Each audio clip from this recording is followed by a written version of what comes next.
우리가 굽혀 경배하며 우리를 지으신 여호와 앞에 무릎 꿇자. 우리가 감사함으로 그 앞에 나아가며 시를 지어 즐거이 그를 노래하자. 공의의 하나님 앞에 죄로 인해 반드시 영원한 형벌을 받아야 하는 우리를 반드시 복주시겠다고 맹세하실 때에 하나님 아버지께서 독생자 예수님의 십자가의 희생을 미리 내다보셨음을 생각할 때에 그 헤아릴 수 없는 사랑의 크기와 깊이와 또 넓이에 감사와 찬송을 올려드립니다.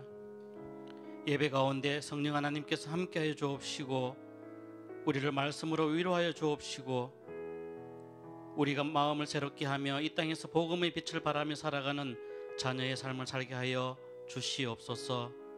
예수님의 이름으로 기원하옵나이다. 아멘. 빌립보서 3장 7절에서 9절 말씀입니다. 그러나 무엇이든지 내게 유익하던 것을 내가 그리스도를 위하여 다 해로 여길 뿐더러 또한 모든 것을 해로 여김은 내 주 그리스도 예수를 아는 지식이 가장 고상하기 때문이라. 내가 그를 위하여 모든 것을 잃어버리고 배설물로 여김은 그리스도를 얻고 그 안에서 발견되려 함이니 내가 가진 의는 율법에서 난 것이 아니요 오직 그리스도를 믿음으로 말미암은 것이니 곧 믿음으로 하나님께로부터 난 의라. 아멘.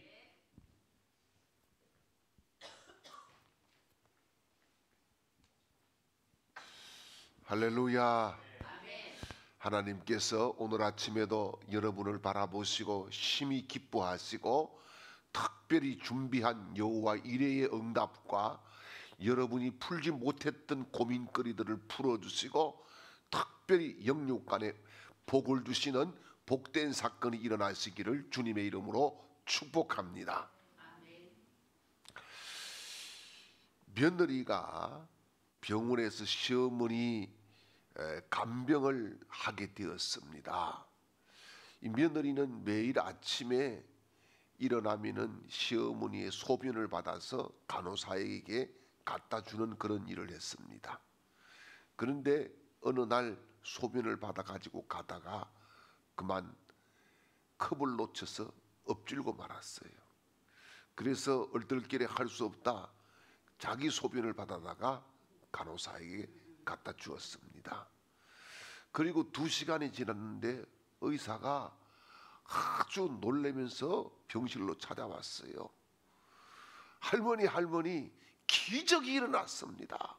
그러니까 할머니가 내가 병이 다 나았는가 보다 이렇게 생각하고 기뻐가지고 아이고 그래요 감사해요 막 이렇게 이야기를 하는데 의사가 심각한 표정으로 이야기를 했어요. 할머니 임신하셨습니다. 이 말을 들은 시어머니가 기절해서 그날 돌아가셨답니다. 여러분, 우리가 살고 있는 이 시대를 가리켜서 포스트 모더니즘 시대다 그렇게 이야기를 합니다. 포스트 모더니즘이라고 하는 것은 현대 주류 사상이지요. 그래서 포스트 모더니즘을 간단하게 한마디로 한 문장으로 딱 설명하면은 뭐냐 하면은 절대적인 것은 없다 이런 의미가 있습니다. 그래서 이성과 합리성을 중요시하는 포스트 모더니즘은 크게는 3가지의 어떤 특징을 가집니다.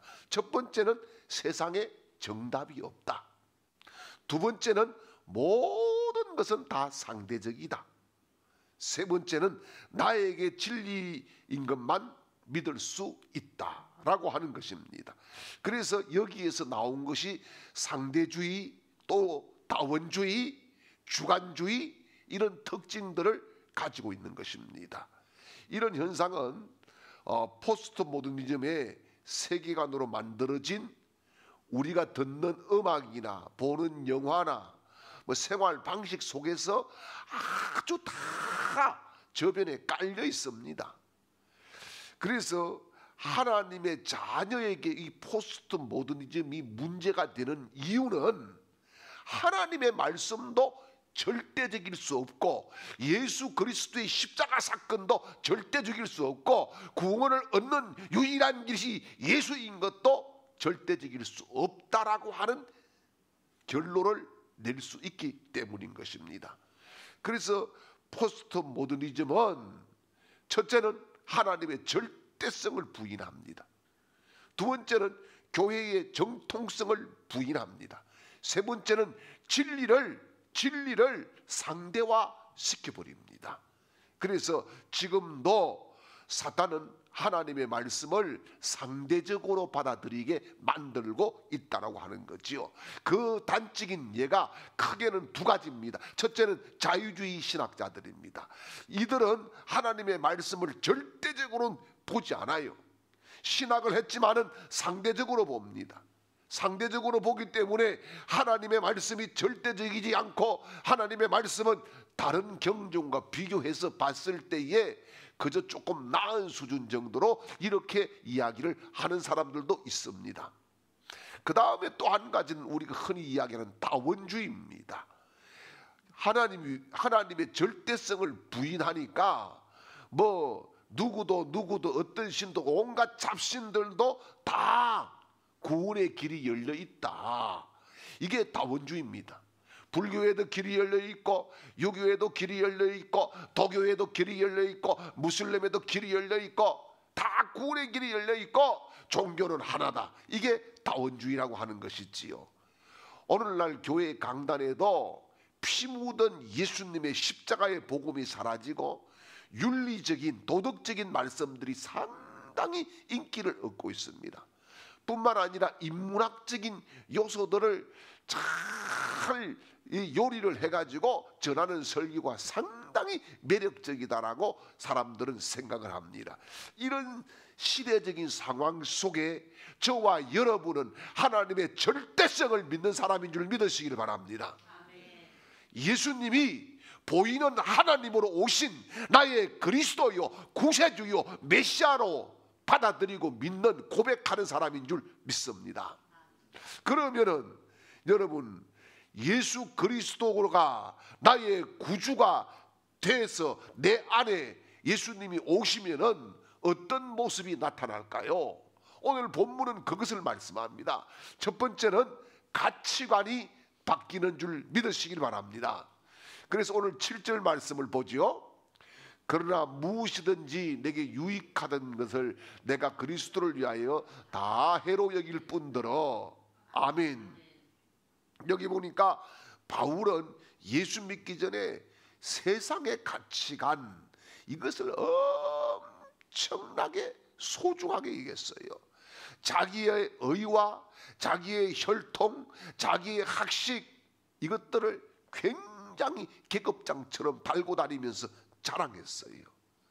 그런데 여러분, 주님을 만난 후에 완전히 바뀌죠. 그래서 빌립보서 4장 4절에서 6절까지 말씀을 보죠.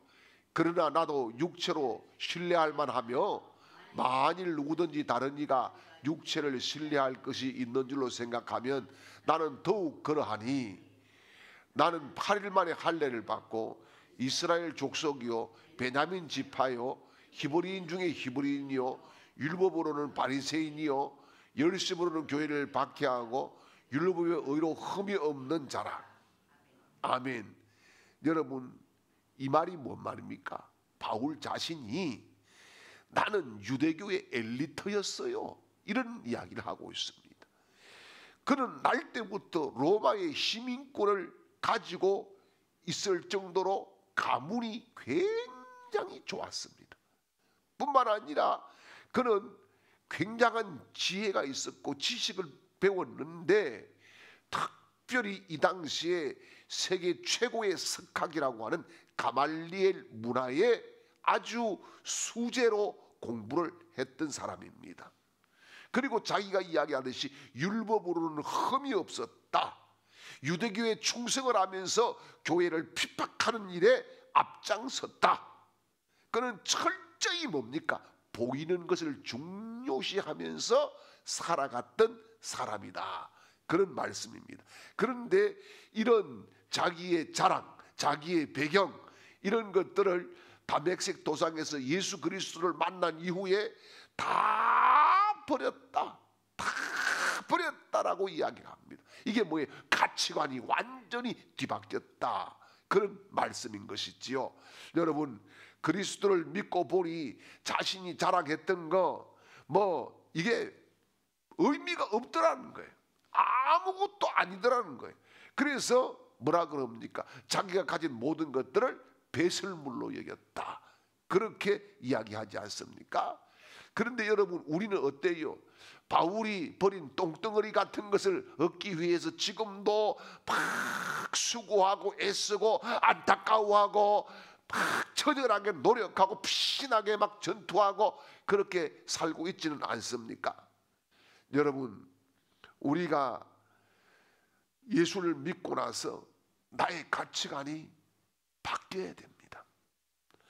하나님을 절대자로 예수 그리스도를 최고의 가치로 여기고 살고 있다고 하면은, 여러분, 우리 속에 예수의 구원의 복음이 꽉 차 있다고 하면은 껍데기에 신경 쓸 것이 아니라 이제는 내 속에 주님으로 채우고 사명으로 채우고 보혈로 채우고 말씀으로 채우고 은혜로 채우고 하나님의 뜻으로 채워나가는 그 일에 정진해야 될 줄 믿으시기를 축원합니다.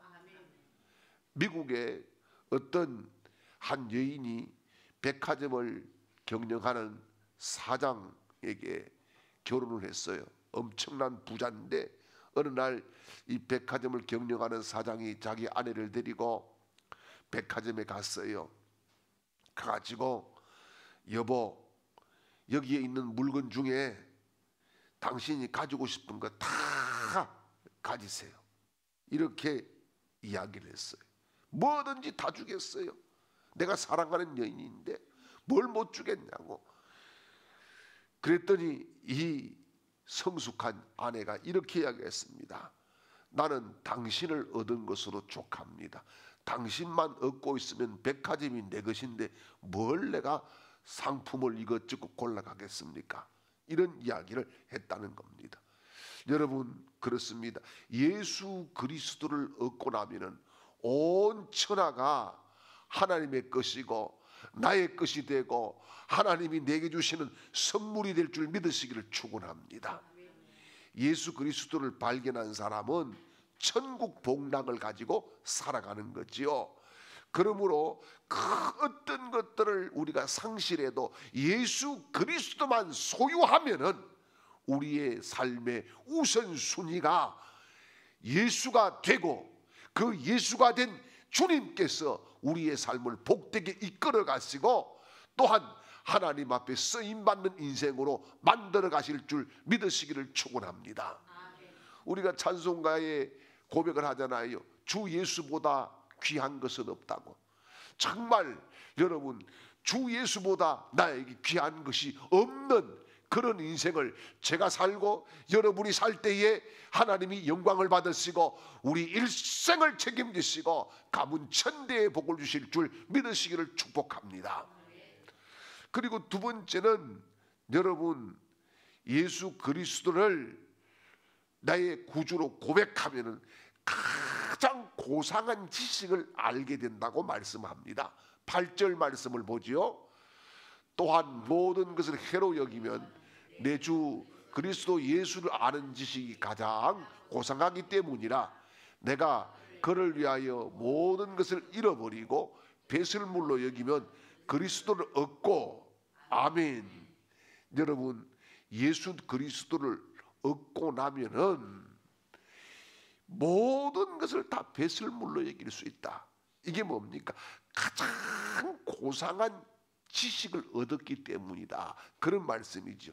가장 고상한 지식이 뭐예요? 예수 그리스도예요. 예수 그리스도.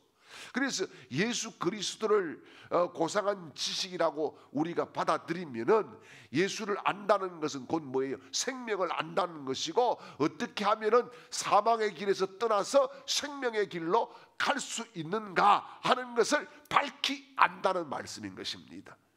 그런데 여러분, 여기 안다는 것은 단순히 머리로 아는 것이 아니라 몸으로 아는 것입니다. 체험해서 아는 것입니다. 여러분, 죽은 지식이 아니라 산 지식, 전인격적으로 아는 것을 의미합니다. 누가복음 1장 말씀을 보게 되면은 34절에 이런 말씀이 있지요. 마리아가 천사에게 말하되 나는 남자를 알지 못하니 어찌 이 일이 있으리까. 아멘. 이 말이 무슨 말입니까? 가브리엘 천사가 마리아에게 와서 네가 잉태되어 사내를 낳을 것이다, 이렇게 수태고지를 해주지요. 그때의 마리아가 나는 남자를 알지 못합니다. 그런데 어떻게 그런 일이 있을 수 있습니까? 그래서 여기에 알지 못한다, 안다라고 하는 것이 바로 뭡니까? 남녀간에 아는 것을 의미하는 것이지요. 여러분, 병을 고쳐달라고 기도했는데 어떤 사람은 병을 고치고 어떤 사람은 병을 못 고칩니다. 왜 그렇습니까? 마태복음 24장 40절 41절 말씀을 보게 되면은 그때에 두 사람이 밭에 있으며 한 사람은 데려가고 한 사람은 버리움을 당할 것이요, 두 여자가 맷돌질을 하고 있으며 한 사람은 데려가고 한 사람은 버려둠을 당할 것이니라. 아멘. 무엇 때문에 이런 일이 있습니까? 하나님을 아느냐 알지 못하느냐에 따라서 이런 일이 일어난다는 겁니다. 그래서 여기서 안다는 것은 더 구체적으로 이야기하면은 하나가 된다는 거예요. 하나가 된다. 여러분, 부부가 일심동체라 그러지요. 하나가 된 거지요. 아니라 부부가 일심동체다, 하나가 되었다는 겁니다. 여러분, 그래서 사람은 그래요, 지식은 머리로 깨우치지만은요, 신앙은 영으로 받아들이고 깨닫고 믿는 줄 믿으시길 바랍니다. 보십시오. 누가복음 17장에 보면은 10명의 나환자가 나와요. 예수님께 병 고치기를 간구했어요. 그래서 주님이 뭐라 그럽니까? 너희가 가서 제사장에게 보이라 그럽니다. 그런데 가다가 보니까 다 나았어요. 그런데 사마리아 한 이 나환자만 예수님께 찾아왔어요. 나머지는 각자 자기 제사장들에게 갔지만은 진정한 제사장이 누군지를 아는 사마리아인만 예수님께 찾아온 거예요. 이분이 정말 제사장이구나 하는 것을 믿었고 확신했고 와서 주님께 엎드려 살해했다, 이렇게 말씀을 해주고 있습니다. 고상한 지식이 뭡니까? 바로 이 사마리아 나병 환자처럼 예수 그리스도를 아는 지식인 줄 믿습니다. 영적인 지식이지요. 여러분, 그래서 우리가 매일매일 삶 속에서 체험되어지는 지식, 그것이 우리의 삶 가운데에 하나님이 주신 감동으로 나타나야 되는 것입니다. 그래서 여러분, 우리가요 자아를 깊이 성찰하고 성찰하면은 어떻게 봅니까? 나 자신을 주님의 각도에서 볼 수가 있는 거지요. 그리고 다른 나를 발견할 수가 있는 거지요. 이것이 뭐지요? 깊이 있는 인생을 살아가는 길인 줄 믿으시길 바랍니다. 우리는요 예수 그리스도를 우리 삶 속에서 알아차려야 됩니다. 바리새인들은 하나님의 나라가 언제 임합니까? 예수님께 물었어요. 이때 예수님께서 그런 말씀을 하죠. 누가복음 17장 20절에서 21절까지 말씀을 보면은 바리새인들이 하나님 나라가 어느 때 임하나이까 묻거늘 예수께서 대답하여 이르시되 하나님 나라는 볼 수 있게 임하는 것이 아니요 또 여기 있다 또 저기 있다 못하리니 하나님 나라는 너희 안에 있느니라. 아멘. 여러분, 너희 안에 있느니라, 이 말은 뭘까요? 우리의 일상의 깊이를 이야기합니다. 사랑하는 여러분, 매일 삶의 자리에서 고상한 지식 예수 그리스도를 매일매일 순간순간 체험하는 그런 은혜로운 삶을 우리 모두가 살아갈 수 있기를 주님의 이름으로 축복합니다. 그리고 세 번째는요, 예수를 보이는 하나님으로 오신 그리스도로 고백하면은 하나님께로부터 난 의를 가질 수 있는 거예요. 우리 9절 말씀을 보지요. 그 안에서 발견되려 함이니 내가 가진 의는 율법에 난 것이 아니요 오직 그리스도를 믿음으로 말미암은 것이니 곧 믿음으로 하나님께로부터 난 의라. 아멘. 여기서 의라고 하는 것이 뭘까요? 바른 관계가 의입니다. 하나님과 바른 관계, 이게 의예요. 그런데 하나님과 바른 관계를 가지기 위해서 두 가지가 있습니다. 하나는 율법이 있고 하나는 믿음이 있습니다. 여러분, 율법은요, 내가 하나님을 찾아가는 거예요. 하나님은 저 보좌에 앉아 계시는데 내가 막 고행을 하고 찾아가는 거, 이게 율법입니다. 그래서 여러분, 율법을 다 실천할 수 없기 때문에 율법을 실천하면 하나님의 의가 드러나는 것이 아니라 자기 의가 자꾸 드러납니다. 내가 이거 됐고 내가 저거 됐고. 여러분 보십시오. 우리 교회에 예를 들어서 20일 금식 기도를 했다 이러면은 한 사람들은 자기 의가 막 나타나는 거예요. 안 한 사람들은 아이고 이게 머리 숙이고. 예. 여러분, 율법적으로 그런 신앙생활을 하면은 자꾸 하나님의 의는 없어지고 자기가 뭘 했다라고 하는 자기 의에 사로잡히게 되는 겁니다. 그런데 믿음은 뭡니까? 믿음은 바로 내가 하나님을 찾아가는 것이 아니라 하나님 대신 예수 그리스도가 나를 찾아오신 사건인 줄 믿으시길 바랍니다. 그래서 믿음은 철저히 뭐예요? 하나님의 은총이에요. 믿고 싶다고 믿어지는 게 아닙니다. 여러분, 믿어지니까 믿는 것입니다. 믿어지게 하시는 일은 성령님인 줄 믿으시길 바랍니다. 그래서 에베소서 1장 13절에 이런 말씀을 합니다.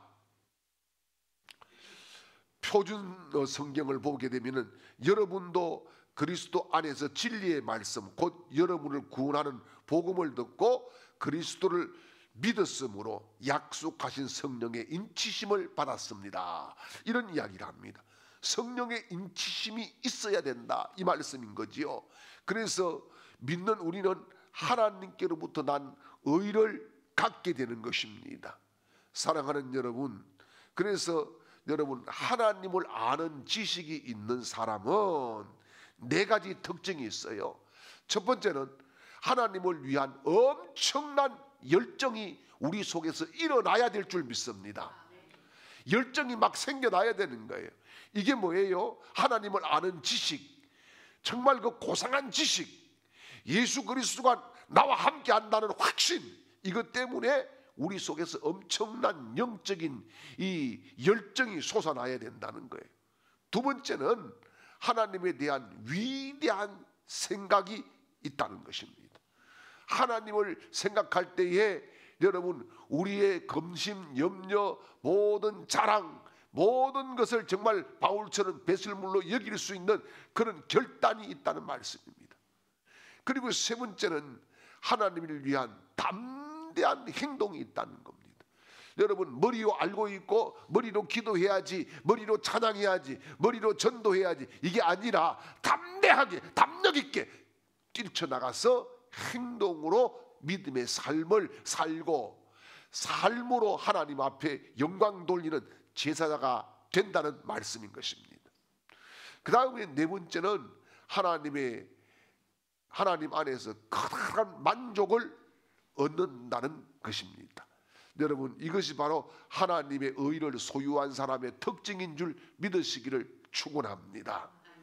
여러분, 이제는 우리가 더 이상 뭐예요? 하나님을 반역하는 사람이 아니에요. 하나님의 뜻을 몰라서 하나님 동쪽으로 가야 됩니까? 서쪽으로 가야 됩니까? 이렇게 묻는 사람도 아닙니다. 하나님 앞에 바른 관계가 이미 설정된 새로운 피조물인 줄 믿으시기를 축원합니다. 하나님의 자녀인 것을 믿으시길 바랍니다. 하나님의 자녀로서 당당하게 살 권리를 하나님이 예수님을 통해서 주신 줄 믿으시기를 축원합니다. 그렇다고 하면은 여러분, 이번 한 주간도 우리는 우리 입에서 예수가 나오고 복음이 나오고 십자가가 나오고 은혜가 나오고 감사가 나오고 우리 삶 속에 진정한 주님을 향한 결정적인 고백이 나와서 하나님께 영광 돌리는 그런 삶을 살아갈 수 있는 줄 믿습니다. 여러분, 상대주의, 다원주의, 해체주의, 이 거센 포스트 모더니즘의 쓰나미가요 우리 삶을 그냥 강타하고 있습니다. 여러분 보십시오. 종교 다원주의, 그래서 뭐 종교 연합이라 해가지고 불교도 좋고 뭐 가톨릭도 좋고 개신교도 좋고 모아가지고 뭐 한다고 막 그렇게 합니다. 여러분 그것은 하나님이 기뻐하는 일이 아닙니다. 하나님은 유일하신 하나님인 줄 믿습니다. 하나님이 하나님 되는 것을 원하시는 줄 믿습니다. 그래서 우리가 하나님을 만나고 우리의 인생의 가치관이 세상적인 것에서 주님 것으로 옮겨갈 수 있기를 바랍니다. 그전에는 돈이 제일 좋았어도 이제는 예수가 제일 좋아야 돼요. 아멘을 안 하네. 아직도 돈이 좀 좋기는 좋은데.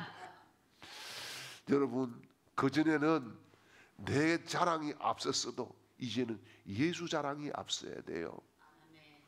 여러분 그전에는 내가 뭔가를 했다, 내가 이루었다 이렇게 자기 의를 과시했지만은 이제는 나는 아무것도 아니요, 나를 이끌어 가시는 하나님 그분이 영광을 받으시기를 원합니다. 이렇게 고백하는 우리 모두가 될 수 있기를 주님의 이름으로 축원합니다. 이제는 우리의 삶에 영원한 주인이 되시고 우리를 이끌어 가시기 위하여 억만죄에서 우리를 용서해 주신 우리 구주 예수 그리스도의 크신 은혜와 우리를 사랑해 주셔서 우리를 찾아오시고 이름을 부르시고 인쳐주시고 세워주신 하나님의 극진하신 사랑하심과 이 시간에도 감동으로 감화로 역사하시는 성령님의 위로가 오늘 예배하는 모든 하나님의 백성들 머리 위에, 그 가정 위에, 온 가족들 머리 위에, 사업과 직장과 생업의 터전과 학업들 위에, 그리고 꿈꾸고 나아가는 기도의 제목 위에, 이 시간에도 또 객지에서 혹은 병상에서 있는 우리 주강의 모든 가족들의 머리 위에 전쟁을 만나서 너무 고통스러워하고 힘들어하고 있는 저 백성들 앞길 위에 영원토록 함께 있을지어다. 아멘.